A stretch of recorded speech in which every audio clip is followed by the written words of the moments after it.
नमस्कार दोस्तों, सबको प्रणाम, सबको राधे राधे। और एक बार जो है आप सभी का पुनः इस ऑनलाइन डिजिटल प्लेटफॉर्म पर हार्दिक स्वागत या अभिनंदन है।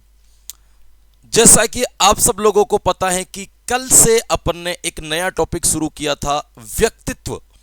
और कल की क्लास के अंतर्गत हमने व्यक्तित्व के बारे में कुछ बेसिक चीज़ें जानने का प्रयास किया कि किस प्रकार से पर्सनैलिटी काम करती है, किस प्रकार से पर्सनैलिटी बदलती है, किस प्रकार से पर्सनैलिटी के दो रूप होते हैं, क्या पर्सनैलिटी जो है हमारे जीवन में उपयोगी है या किस तरीके से जो है वो हमारे दैनिक जीवन में अपना प्रभाव डालती हैं। इस चीज के ऊपर अपन ने क्या किया था, कल की क्लास के अंदर चर्चा की थी। आज हम उसी व्यक्तित्व को थोड़ा सा आगे बढ़ाना चाहेंगे, उसी व्यक्तित्व के बारे में कुछ और चीजें जानना चाहेंगे। मैं आपको मूल कंटेंट जो पढ़े जाते हैं या जो किताबों में लिखे जाते हैं उन तक लेकर के जाऊंगा, लेकिन उससे पहले मैं आपको वो चीजें बताना चाहता हूं जिससे कभी एग्जाम में ऐसे प्रश्न आ जाएं जिसमें पूरा का पूरा डाटा न दे रखा हो, अप्लाई टाइप के प्रश्न हो, प्रायोगिक टाइप के प्रश्न हो, व्यवहारिक प्रश्न हो, तो आप उन प्रश्नों का उत्तर कितनी जादुई तरीके से एग्जाम में दे सकते हैं, इसके लिए मैं पहले एक दो क्लासों के अंतर्गत इस प्रकार की चर्चाएं करता हूं। क्योंकि आपको पता है कि आपके जो एग्जाम्स है वो वस्तुनिष्ठ टाइप के हैं, और वस्तुनिष्ठ टाइप के एग्जाम हमेशा अवबोध पर बल देते हैं, समझने पर बल देते हैं, रटने पर बल नहीं देते हैं। इसीलिए मैं कंसेप्ट क्लियर कराने के लिए इस प्रकार की बातें या इस प्रकार के विचार कभी कभी मैं आपके बीच में रखता रहता हूं ताकि आपके कंसेप्ट क्लियर हो सके। चलिएगा, अब अपन फालतू बातों के अंतर अपना समय नहीं गंवाएंगे और सीधा सीधा अपन चलने चाहेंगे व्यक्तित्व के ऊपर। और आपको हेडिंग लगानी है, व्यक्तित्व संबंधित प्रमुख कथन। क्या हेडिंग लगाओगे? व्यक्तित्व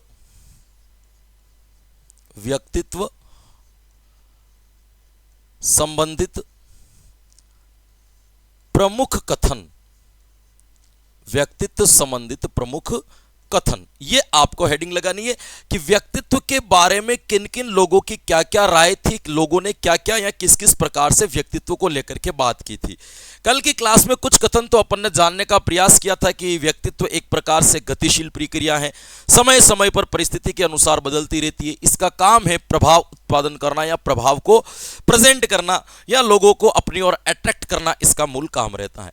कुछ चीजें अपन और कंसेप्ट जो है आज क्लियर करके जाएंगे। देखिएगा, आपको एक ध्यान रखनी है कि व्यक्तित्व क्या है या व्यक्तित्व क्या चीज है। इसके ऊपर यदि आपको कोई पूछे तो आप ये कह सकते हो, व्यक्तित्व एक ऐसा तत्व है, व्यक्तित्व एक ऐसा घटक है जिसके माध्यम से भविष्यवाणी की जा सकती है।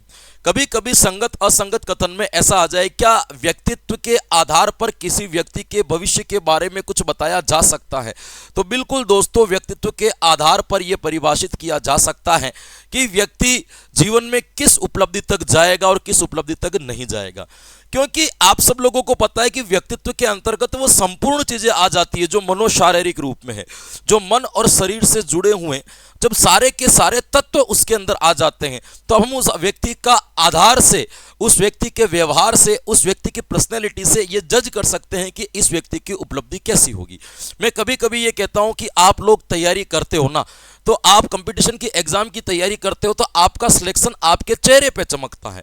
आपका चेहरा बताता है कि इस भर्ती में आपका चयन होने वाला है या इस भर्ती में आपका चयन होने वाला नहीं है।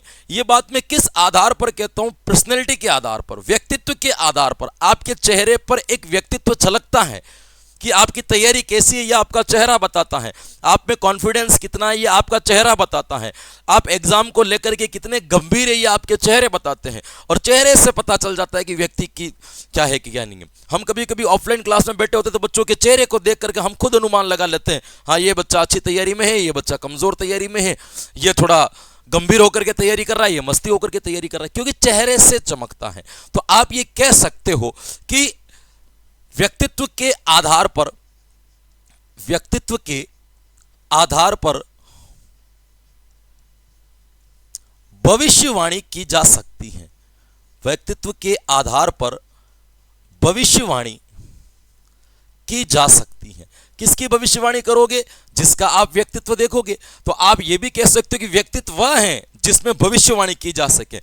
व्यक्तित्व वह तत्व या वह घटक है जिससे भविष्यवाणी की जा सके। ये परिभाषा भी किसने दी थी, अगर आपको याद रखनी चाहो तो आप ये रख सकते हो कि ये उसी व्यक्ति ने कहा है जिसकी परिभाषा कल अपन ने पढ़ी थी केटल की, है ना, सॉरी कल तो आलपोर्ट की पढ़ी थी, है ना। इस केटल ने कहा है, केटल जो शील गुणों का निर्धारण करता है, अपन आगे जाकर के केटल को पढ़ेंगे। केटल का व्यक्तित्व में बहुत बड़ा योगदान है।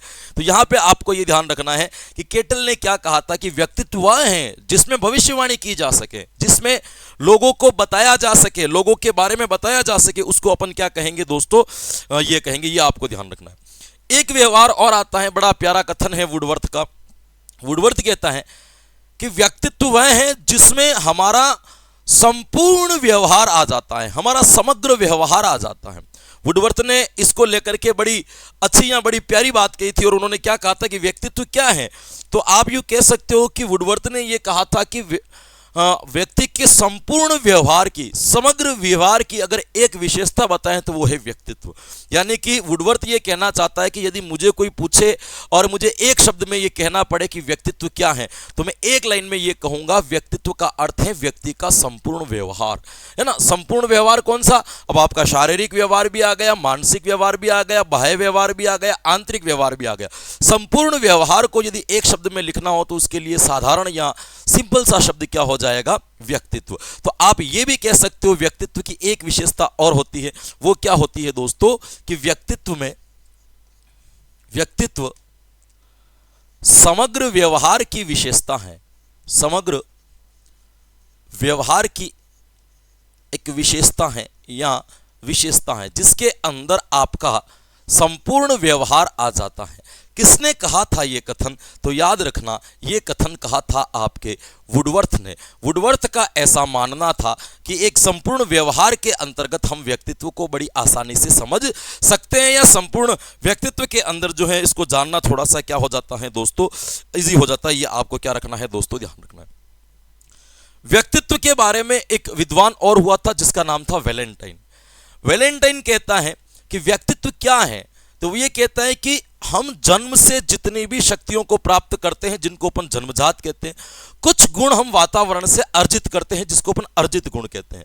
यदि इन दोनों का योग कर दिया जाए तो एक व्यक्तित्व का निर्माण हो जाता है।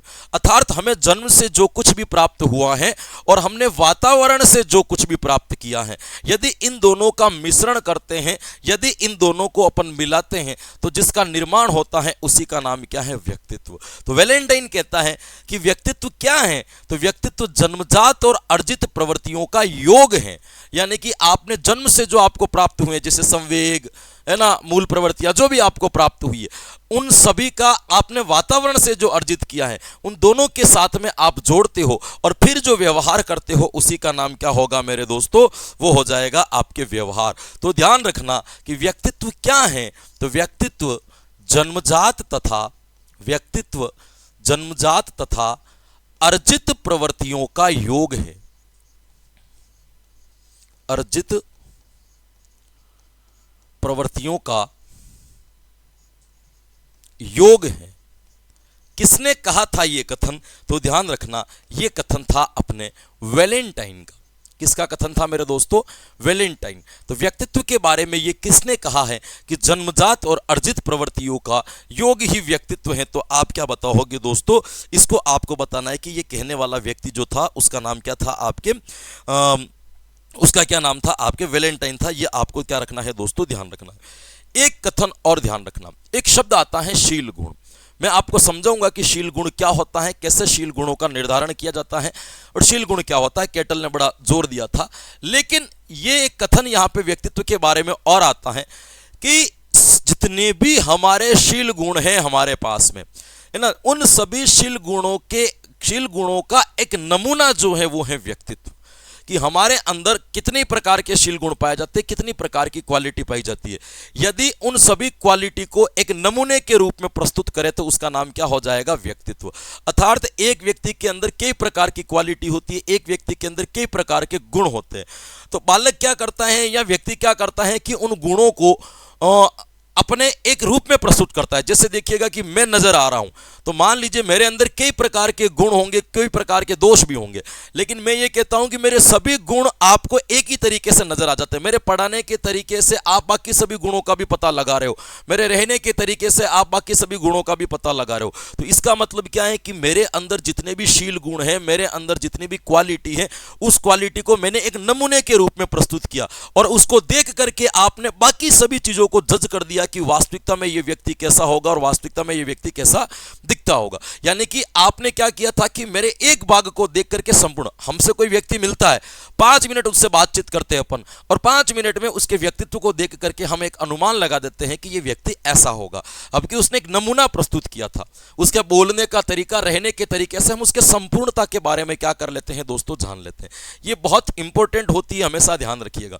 हम कभी कभी क्या करते हैं, किसी के साथ में व्यवहार करते हैं या किसी के साथ में बातचीत करते हैं, तो हम छोटी छोटी बातों को नजरअंदाज कर देते हैं। हमेशा ध्यान रखिएगा, किसी भी व्यक्ति के साथ में बातचीत करते समय हमें इस चीज का भान रहना चाहिए, इस चीज का ज्ञात रहना चाहिए कि हम जिससे बात कर रहे हैं वो नमूने के रूप में है।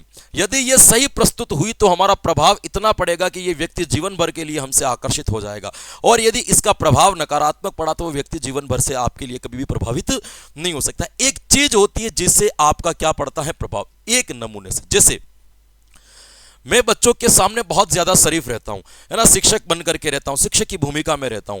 मान लीजिए पूरी क्लास में से एक बच्चा मेरा कोई खास बन जाता है और वो मेरे साथ में बहुत ज्यादा रहता है, टच है, कनेक्ट है, वगैरह कुछ भी है। तो एक दिन वो मुझसे मिलता है, हम बाहर घूमने के लिए जाते हैं। सपोज मान लीजिए कि मेरी स्मोक करने की आदत है, हालांकि नहीं करता, लेकिन मान लीजिए कि ऐसी आदत है। तो मैंने कहा यार ये तो खास है, इससे क्या फर्क पड़ता है, इसके सामने तो पी लेते हैं, एक सिगरेट से क्या होगा। उसके सामने मैंने जैसे ही सिगरेट पी तो मैंने ये सोच के पिया कि ये तो खास हो गया, घनिष्ठ हो गया, इससे क्या फर्क पड़ेगा। लेकिन ध्यान रखिएगा, उस सिगरेट से मैंने अपने संपूर्ण व्यक्तित्व का एक नमूना पेश किया। अब वो बालक जो है अनुमान लगा देगा कि ये व्यक्ति जो है भले लोगों के सामने अच्छा दिखता है लेकिन छुप छुप करके सारे वो गलत काम करता है जो होता है, जबकि मैंने तो केवल स्मोक पी थी। बाकी सारी चीज वो उसे शराब से भी जोड़ देगा, वो उसे अन्य नशीले पदार्थों से भी जोड़ देगा, या अन्य जो अभद्र या अनैतिक गतिविधियां होती है उनके साथ में जोड़ देगा। कारण क्या है कि मैंने उसके सामने नमूना गलत प्रस्तुत किया, और उसी नमूने के आधार पर उसने क्या कर लिया, पूरे व्यक्तित्व को जज कर लिया। ये हमेशा आपको ध्यान रखना है। तो यहां पे ये परिभाषा आती है कि समस्त शील गुणों का एक नमूना है। क्या याद रखोगे, आप ये कह सकते हो व्यक्तित्व को समस्त शील गुणों के एक नमूने के रूप में प्रस्तुत कर सकते हैं, नमूने के रूप में प्रस्तुत कर सकते हैं। यह कथन कहा था मेरे दोस्तों एक विद्वान जिसका नाम है गिलफोर्ड। क्या याद रखोगे, गिलफोर्ड का यह कथन है, आपको यहां पे ध्यान रखना है। ये देखो 4-5 परिभाषाएं जो है मैंने अभी आपको लिखवाई, एक परिभाषा मैंने आपको कल लिखवाई थी। आलपोर्ट की परिभाषा तो सबसे श्रेष्ठ परिभाषा है, उसको तो याद ही रखना है। वो परिभाषा नहीं है बल्कि व्याख्या है व्यक्तित्व की। हमारा व्यक्तित्व क्या है इसकी व्याख्या जो करती है वो आलपोर्ट की परिभाषा करती है। तो आलपोर्ट की परिभाषा को आपको जनरली नहीं लेना है, आलपोर्ट की परिभाषा को आपको सामान्य नहीं लेना है। बाकी ये परिभाषाएं भी हल्की हल्की आपको नजर में रखनी है। पहली क्या है कि व्यवहार के आधार पर भविष्यवाणी की जा सकती है, कैटल महोदय का कथन है।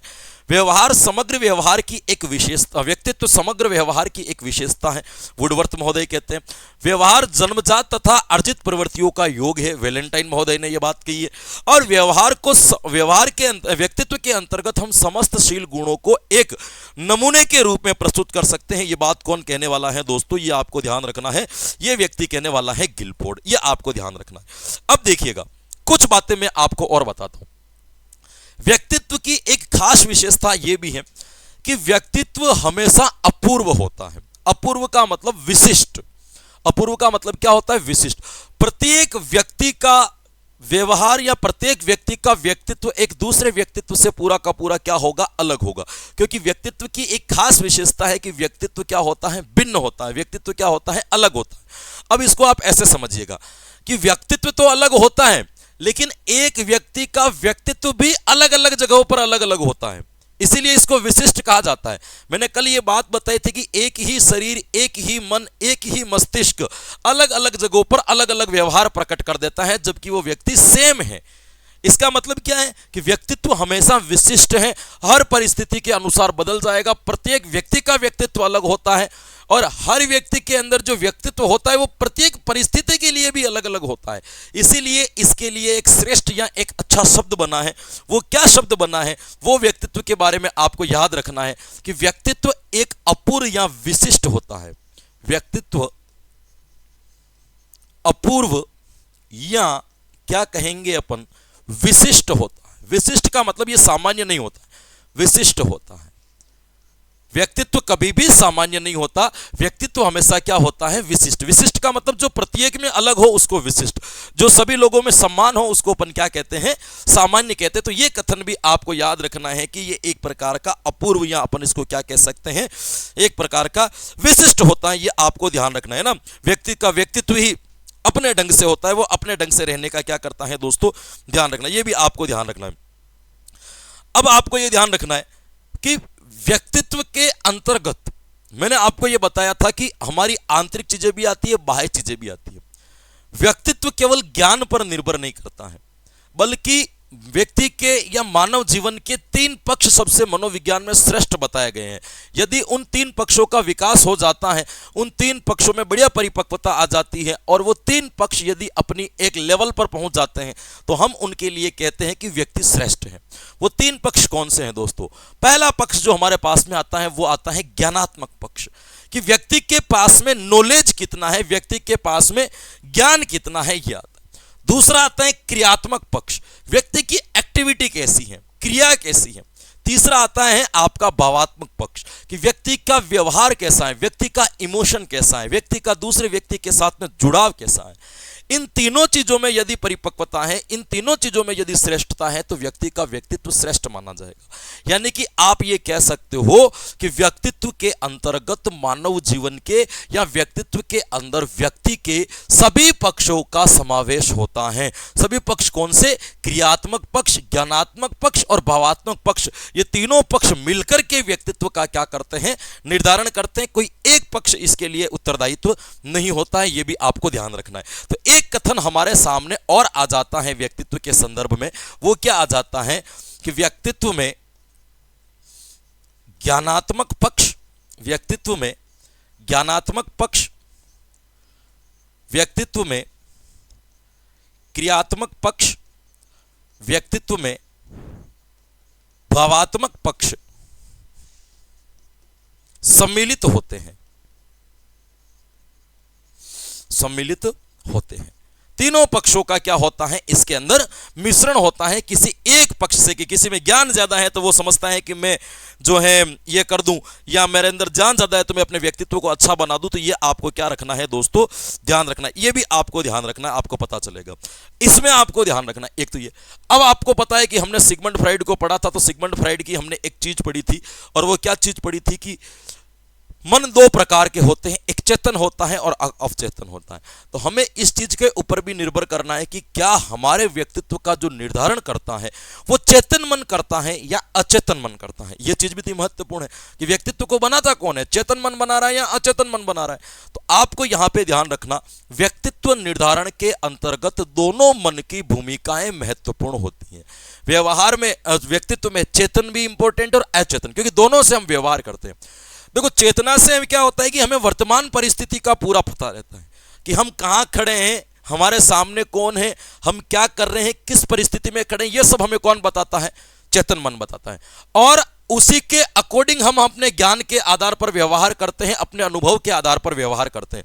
और अनुभव कहां पड़े रहते हैं, अपने अचेतन मन में पड़े रहते हैं। तो चेतन से तो वर्तमान परिस्थिति का ज्ञान है, और जैसे ही हमें वर्तमान परिस्थिति का ज्ञान होता है कि मैं यहां खड़ा हूं, मेरे सामने ये व्यक्ति है और मुझे यहां पे ये क्रियाएं करनी है, तब आपके अचेतन मन से वही चीज बाहर निकलती है, अन्यत्र चीज कोई बाहर नहीं निकलती है। अब मान लो कि किसी का अचेतन मन अच्छा है लेकिन चेतन मन अच्छा नहीं है, अनुभव तो बहुत जोरदार है लेकिन उसको वर्तमान परिस्थिति का ज्ञान नहीं रहता है कि मैं कहां खड़ा हूं, किससे बात कर रहा हूं, मेरे सामने कौन है, इस चीज का ज्ञान नहीं रहता है। तो फिर वो निरर्थक हो जाएगा, वो अपने व्यक्तित्व का निर्धारण कर ही नहीं पाएगा, वो अपने व्यक्तित्व को बना ही नहीं पाएगा, वो अपने व्यक्तित्व को प्रेजेंट कर ही नहीं पाएगा। क्योंकि सबसे ज्यादा जरूरी है कि हमें सबसे पहले वर्तमान परिस्थितियों का ज्ञान रहे। तो यहां आपको ये ध्यान रखना है कि व्यक्तित्व में, ध्यान रखना, व्यक्तित्व चेतन व अवचेतन दोनों परिस्थितियों पर निर्भर करता है, दोनों परिस्थितियों पर निर्भर करता है, या दोनों चीजें इसके अंदर इंपॉर्टेंट होती है। ये आपको ध्यान रखना है कि चेतन अवस्था भी चाहिए उसके अंदर, और उसके अंदर क्या चाहिए होती है मेरे दोस्तों, तो ध्यान रखना उसके अंदर जो चाहिए होती है वो क्या चाहिए होती है। देखो अभी 15-20 मिनट भी क्लास नहीं ली और मैं पूरा गिल्ला हो गया है ना, घबरा गया, जबकि यहाँ फिर पेन भी हल्के हल्के टी शर्ट आ रहा हूँ ताकि ना लगे, इसीलिए भाई बहुत भयानक गर्मी पड़ रही है ना, इतनी खतरनाक पड़ रही है कि जिसकी कोई हद नहीं।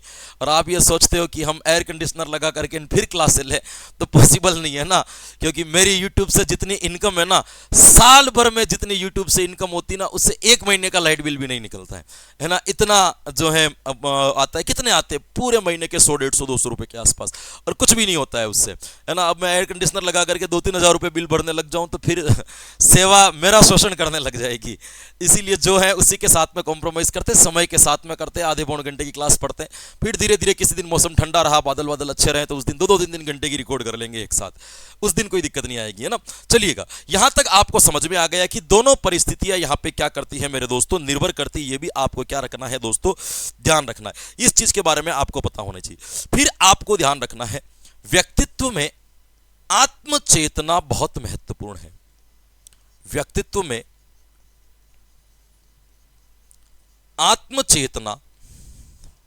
आत्मचेतना अधिक महत्वपूर्ण होती है। यानी कि आपका जो व्यक्तित्व है वो जो छलकेगा, वो किससे छलकेगा मेरे दोस्तों, आत्मचेतना से खलतेगा। व्यक्तित्व का जो जन्म होगा वो भी कहां से होगा, आपके आत्मचेतना से होगा। ये आपको क्या रखना है, ध्यान रखना। आत्मचेतना क्या होती है कि स्वयं के अंदर से जागृत होना, आपको खुद को सूझना कि मुझे क्या करना है और क्या नहीं करना है, क्योंकि आत्मचेतना से ही आप किसी व्यक्ति को प्रभावित कर सकते हो। जैसे मैं आपको ये कहूं कि आपके सामने कोई एक जानवर है, गाय है, भैंस, बकरी, ऊंट, घोड़ा, कुछ भी मानो, मैं कह रहा हूं कि उसको प्रभावित करना है, आप अपने व्यक्तित्व से उसको प्रभावित करके बताओ, तो आप कितने भी यथक प्रयास कर लो, कितनी भी आप मेहनत कर लो, उस जानवर को आप कभी भी प्रभावित नहीं कर पाएंगे। मैं कहता हूं कि आप उसको प्रभावित क्यों नहीं कर पाएंगे, क्योंकि सामने वाले में आत्मचेतना नहीं है। हम केवल उसी व्यक्ति को प्रभावित कर सकते हैं जिसके अंदर आत्मचेतना होती है। देखो कभी कभी क्या होता है कि हमारी पर्सनैलिटी बड़ी वेल होती है, हम बहुत अच्छे होते हैं, सारे गुण हमारे अंदर संपन्न होते हैं, फिर भी हम किसी एक व्यक्ति के ऊपर अपना प्रभाव नहीं डाल सकते। तो इसका मतलब यह नहीं है कि आप अच्छे नहीं हो, इसका मतलब यह है कि सामने वाले में आत्मचेतना की कमी है, इसीलिए वो किसी के व्यक्तित्व से प्रभावित ही नहीं होता। तो आपका इंटेलिजेंट होना, आपका अच्छा होना ज्यादा महत्वपूर्ण नहीं है, महत्वपूर्ण यह भी है कि सामने वाले में आत्मचेतना हो, तभी वो आपकी पर्सनैलिटी को समझ पाएगा। कभी कभी ऐसा होता है ना कि हम तो बहुत अच्छे हैं, आप इतने अच्छे हो, फिर इसको प्रभावित क्यों नहीं कर पाए, इसलिए नहीं कर पाए कि आत्मचेतना तो होनी चाहिए ना अंदर। आत्मचेतना को हम जागृत कैसे करें, वो तो वो स्वयं करेगा। तो जिसके अंदर आत्मचेतना नहीं है उसके ऊपर आप प्रभाव भी नहीं डाल सकते, है ना। कभी कभी ऐसा नहीं होता है, हमारे साथ में ऐसी घटनाएं घटती है कि सब कुछ है हमारे पास में, है ना, फिर भी किसी एक व्यक्ति को प्रभावित नहीं कर पा रहे, एक व्यक्ति के साथ हम अपना नहीं बन पा रहे। इसके पीछे एक ही कारण है कि उसके अंदर आत्मचेतना नहीं है। आप किसी से प्रभावित हो रहे हो, इसका मतलब आपके अंदर आत्मचेतना है ना। आप तो आत्मचेतना की भूमिका व्यक्तित्व के अंतर्गत बहुत ज्यादा होती है। व्यक्तित्व का जो निर्धारण होता है उसमें इंपॉर्टेंट होती है आत्मचेतना, जो केवल और केवल किसमें पाई जाती है, जो व्यक्तित्व का जो जन्म होता है, व्यक्तित्व का जो उदय होता है, वो किससे होता है मेरे दोस्तों, आत्मचेतना से होता है। इसीलिए आत्मचेतना का होना बहुत ज्यादा जरूरी है। ये भी आपको क्या रखना है दोस्तों, ध्यान रखना है। एक ध्यान रखना, व्यक्तित्व कभी भी अस्थिर या जड़ नहीं होता, यानी रुका हुआ नहीं होता, वो हमेशा परिवर्तित होता है और परिमार्जित होता है। दोनों शब्दों को ध्यान रखना। व्यक्तित्व कभी भी अस्थिर नहीं होता, व्यक्तित्व कभी भी एक जगह पर रुका हुआ नहीं होता, व्यक्तित्व कभी भी जड़ नहीं होता। व्यक्तित्व क्या होता है, एक तो परिवर्तित होता है कि समय समय पर व्यक्तित्व, और परिमार्जित होता है। परिमार्जित का मतलब सुधरना, बदलाव होना, कि आपका व्यक्तित्व क्या होता है कि एक व्यक्ति के सामने आज अगर आप मिले हो तो आप क्या करोगे कि उसके सामने अपना प्रभाव छोड़ोगे।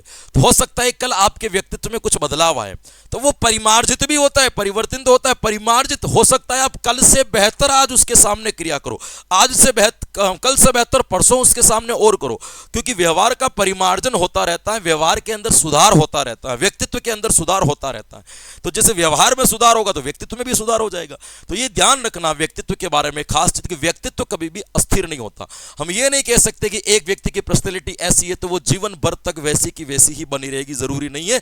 पर्सनैलिटी के अंतर्गत या व्यक्तित्व के अंतर्गत समय समय पर क्या आते हैं, बदलाव आते हैं। देखिएगा आप, जैसे एक उम्र के बाद में छोटे तब होते हैं या कम उम्र के होते हैं, तब हमारे किसी के साथ में किसी भी प्रकार की मजाक कर लेते हैं, कुछ भी कर लेते हैं, है ना, किसी प्रकार का ऐसा नहीं होता। पहले, हालांकि मुझे तो अभी भी नहीं आता, पहले था, है ना, मुझे क्या शुरू से ढीले ढीले कपड़े पहनने बड़े पसंद थे। तो सामान्य तौर पर एक हैरम आता है जो लड़कियों के द्वारा पहना जाता है, लड़के भी पहनते हैं, उसके वेस्टर्न देशों में तो पहनते हैं, अपने यहाँ पे कल्चर नहीं है। तो मैं क्या करता था कि अधिकांश जगह पे कभी प्रोग्राम वगैरह होता तो मैं वो हेरम ही पहन करके जाता था। मुझे कोई प्रकार की शर्म नहीं थी कि कौन क्या देखेगा क्या नहीं देखेगा, ना, अटपटे से लगते थे, नजरें सबकी रहती थी, लेकिन मुझे इस चीज से फर्क नहीं पड़ता था। लेकिन एक समय के बाद में जैसे ही अपन शिक्षक वगैरह बने, टीचर वगैरह बने, पढ़ाने के लिए बने, तो अब मान लीजिए कोचिंग का कोई प्रोग्राम है और मुझे वहां जाना है, तो क्या मैं वहां पे वही हेरम पहन करके चला जाऊंगा? नहीं जा सकता, क्योंकि व्यक्तित्व को परिवर्तन करना पड़ेगा। अब मुझे कभी फॉर्मल ड्रेस से पसंद नहीं थी, लेकिन फिर भी वहां पे फॉर्मल पहन करके जानी पड़ेगी, मतलब व्यक्तित्व को परिमार्जित किया है, व्यक्तित्व के अंदर सुधार भी किया है। तो आपको यहां पे ये ध्यान रखना है, टी शर्ट तक गिल्ला हो रहा है, देखो ना, छिटे पड़ते जा रहे उससे मतलब बिना नहाए ना लो, जब भी क्लास लेने के लिए आओ तो बिना नहाए क्लास लेने के लिए आओ, और क्लास लेते लेते नहा लो, ऊपर जाके तौलिए से पूछ लो हो गया नहाना, इतनी गर्मी निकलती है ना। तो यहां पे आपको ये ध्यान रखना है। तो एक लाइन में यहां पे और लिख देता हूं कि व्यक्तित्व अस्थिर, या इस जगह पे कभी कभी एक शब्द का और प्रयोग होता है, जड़। अस्तित्व या जड़ नहीं होता, नहीं होता। दूसरा ध्यान रखना, व्यक्तित्व परिवर्तनशील, व्यक्तित्व परिवर्तनशील तथा परिमार्जित होता है, परिमार्जित होता है। यह आपको ध्यान रखना है कि व्यक्तित्व में बदलाव भी होते हैं, और साथ साथ में आपको क्या ध्यान रखना है, बदलाव के साथ साथ में उसके अंदर क्या होते हैं मेरे दोस्तों, ये भी होते हैं, ये भी आपको क्या रखना है, ध्यान रखना है। अब देखो दो चीज आती है, ये तो हो गया आपके, यहां तक आपको समझ में आ गया होगा। अब आपको यहां पे देखिएगा, देखो दो चीजें यहां पे ऐड होती है। एक चीज तो होता है सीखना और एक होता है अर्जन करना। एक तो होता है अधिगम करना और एक होता है अर्जन करना। सीखने में अपन क्या करते हैं, अभ्यास, प्रशिक्षण या अनुभव की जरूरत होती है। अर्जन जो अपन अपने आप कर लेते हैं, कुछ चीजें अर्जित होती है, अपने आप अर्जन हो जाते हैं। जैसे बहुत सारा नॉलेज ऐसा है कि हमने कहां से सीखा है ये हमें भी नहीं पता। अधिगम तो हमने स्कूल में जाकर के किया था, प्रॉपर एक तरीके से किया था। कुछ चीजें अर्जन होती है, तो आपको ये ध्यान रखना है कि अधिगम में अर्जित चीजों की भूमिका होती है या अधिगम से सीखी हुई चीजों की भूमिका महत्वपूर्ण होती है। तो ये ध्यान रखना कि व्यक्तित्व निर्माण के अंदर जितनी अर्जित प्रवृत्तियों की गुणवत्ता होती है, जितनी अर्जित प्रवृत्तियां इंपॉर्टेंट होती है, उतनी आपके सीखी गई प्रवृत्तियां भी इंपॉर्टेंट होती है। अर्थात व्यक्तित्व के अंदर अधिगम और अर्जन दोनों की भूमिकाएं क्या होती है, सम्मान होती है। तो मैं यहां पे इनका एक कथन और लिख देता हूं कि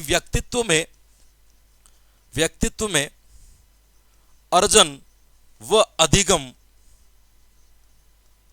दोनों महत्वपूर्ण होते हैं, दोनों महत्वपूर्ण होते हैं। अधिगम का मतलब विधिवत आपने ट्रेनिंग के द्वारा सीखा, अर्जन का मतलब ऐसे ही सीख लिया, कोई ऐसी खास नहीं थी। अर्जन व अधिगम दोनों महत्वपूर्ण होते हैं। जैसे आप हिंदी बोलते हो, आपने हिंदी को क्या किया है, अधिगम किया है, लैंग्वेज सीखी है, ग्रामर पता है। लेकिन कोई व्यक्ति स्कूल कभी भी नहीं गया लेकिन फिर भी क्या बोलता है, और फिर भी वो आपके वो जो बोलता है वो क्या बोलता है, हिंदी तो बोल रहा है ना। इसका मतलब उसने हिंदी का अधिगम नहीं किया है, बल्कि हिंदी का क्या किया है, आपके अर्जन किया है। तो ये दोनों चीजें यहाँ पे क्या होती है, महत्वपूर्ण होती है। तो यह भी ध्यान रख सकते हो, अर्जन और अधिगम दोनों चीजों की यहाँ पे भूमिका महत्वपूर्ण होती है।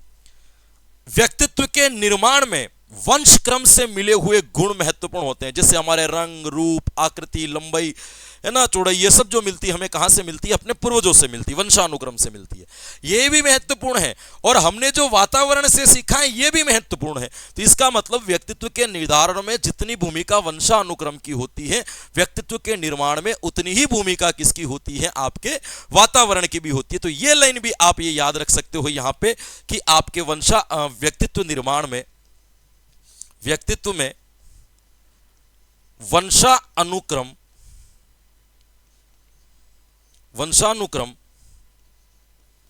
तथा वातावरण,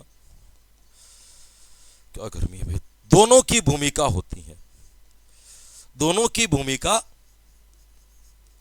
दोनों की भूमिका होती है, दोनों की भूमिका होती है। ये आपको क्या रखना है, यहां पे ध्यान रखना है। ये दोनों चीजें इंपॉर्टेंट, ये कथन मैं आपको क्यों पढ़ा रहा हूं या ये चीजें आपको क्यों पढ़ाई जा रही है, तो ये भी आपको ध्यान रखना है। क्या गजब गिल्ला हो गया यार। देखो ये चीजें आपको क्यों पढ़ाई जा रही है और ये चीजें आपको क्यों याद रखनी है, इसके पीछे एक ही कारण है कि जब आपके संगत असंगत व्यक्तित्व के बारे में सत्य असत्य कथन पूछे तो आपको ये चीजें याद रहें। तो ये लाइनें जो मैंने आज आपको लिखाई है, ये लाइनें आम नहीं है, बड़ी खास हैं। जब व्यक्तित्व के अप्लाइड प्रश्न आएंगे तब आप कन्हैया सर को बहुत याद करोगे कि वास्तविकता में ये लाइनें सीखने से आज हमारे व्यक्तित्व के अप्लाइड प्रश्न भी क्या होते हैं, सही होते हैं। मैं हमेशा प्रकृति और कथन इसलिए लिखवाता हूं ताकि उस विषय वस्तु के बारे में कंसेप्ट क्लियर हो सके। अभी तक अपन ने पढ़ा है, जैसे कल अपन ने जो पढ़ा था वो तो पढ़ा ही था, आज भी अपन ने कुछ चीजें पढ़ी है। जैसे मैं आपको बता देता हूं कि आज अपन ने पढ़ा था कि व्यक्तित्व के आधार पर भविष्यवाणी की जा सकती है, समग्र व्यवहार की विशेषताएं जन्मजात अर्जित दोनों होती है, शील गुणों का एक नमूना है, यह विशिष्ट होता है ना, ज्ञानात्मक क्रियात्मक भावात्मक तीनों पक्ष इंपॉर्टेंट होते हैं, चेतन अचेतन दोनों का इसमें रोल है, आत्म चेतना से व्यक्तित्व होता है, यह जड़ या स्थिर नहीं होता, परिवर्तनशील होता है, परिमार्जित होता है, या अर्जन और अधिगम दोनों की भूमिका होती है, वंशानुक्रम और वातावरण दोनों की भूमिका होती है। ये इतने सारे कथन पढ़ने के बाद हमारा एक कंसेप्ट क्लियर हो जाता है कि एक्चुअली में व्यक्तित्व है क्या, व्यक्तित्व कहेंगे किसे, ये हमें इससे क्या चल जाता है मेरे दोस्तों, पता चल जाता है। इसीलिए ये कथन में लिखा जाता है। और आज की क्लास के अंतर्गत यहां तक आपका ये एंड हो गया कि व्यक्तित्व क्या होता है, मैंने पढ़ा दिया। कल से अपन पढ़ेंगे व्यक्तित्व के प्रकार या व्यक्तित्व के सिद्धांत जिसको अपन कह सकते हैं, उनकी शुरुआत अपन कल करेंगे। अभी तक के हिसाब से मेरे हिसाब से आपको यह समझ में आ गया होगा कि व्यक्तित्व कहते किसे हैं। यदि वास्तविकता में आपके कंसेप्ट क्लियर हो गए हो व्यक्तित्व के बारे में और आपको लगा हो कि 2 दिन की आधे आधे घंटे की क्लास में हमने व्यक्तित्व को बहुत करीब से जाना है, तो 100% कमेंट करके बताएं कि क्लास कैसी लगी और किस तरीके से आपको व्यक्तित्व जो है समझ में आ रहा है। तो आशा करते हैं कि आज की क्लास में जो कुछ भी पढ़ा सीखा जाना समझा याद किया वो आपके आने वाली प्रतियोगी परीक्षाओं के लिए बड़ा लाभकारी या हितकारी सिद्ध होगा, ऐसी मैं आशा करता हूं, ऐसा मुझे विश्वास है। तो बिल्कुल हंसते रहें, मुस्कुराते रहें, प्रसन्नचित रहें, आनंद में रहें, मजे लेते रहें, लेकिन साथ साथ में अपनी तैयारी को भी जोरों और शोरों से जारी रखें। कल फिर मिलेंगे कुछ नए कंटेंट के साथ में, तब तक के लिए मुझे दीजिए आज्ञा। Thank you so much. Radhe Radhe and जय हिंद।